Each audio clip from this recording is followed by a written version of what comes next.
પાદરા તાલુકામાં 49 ગ્રામ પંચાયતની ચૂંટણી માટે ઉમેદવારોનો ઉત્સાહભેર ઉમેદવારી નોંધાવવાની શરૂઆત થઈ ગઈ છે।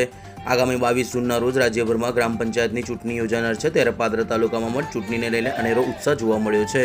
પાદરા તાલુકામાં સરપંચ તેમજ સભ્યપદની ચૂંટણી માટે ઉમેદવારી પત્ર ભરવાની શરૂઆત થઈ ગઈ છે। પાદરા તાલુકા પંચાયત ખાતે ઈચ્છુક ઉમેદવારોએ સરપંચ પદ તેમજ તેઓના વોર્ડના સભ્યપદના ઉમેદવારો માટે ઉમેદવારી પત્રો ભરવા પોતાના સમર્થકો તેમજ ટેકેદારો સાથે આવી પહોંચ્યા હતા અને ઉત્સાહ જોવા મળ્યો હતો। 22 જૂનના રોજ યોજાનાર ચૂંટણી માટે પાદરા તાલુકાના ગામમાં લોકોમાં ચૂંટણીનો અનેરો ઉત્સાહ જોવા મળ્યો છે।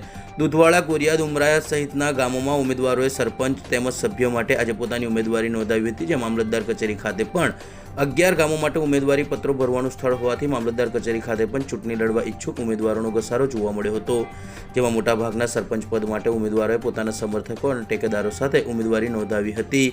49 ગ્રામ પંચાયતી અને 8 ગામોમાં 10 વોર્ડની પેટાચૂંટણી અંગે 22 જૂને પાદરા તાલુકામાં ચૂંટણી યોજાશે, ત્યારે ઉમેદવારી પત્ર ભરવા ચોથા દિવસે ઉમેદવારોનો ઘસારો જોવા મળ્યો હતો।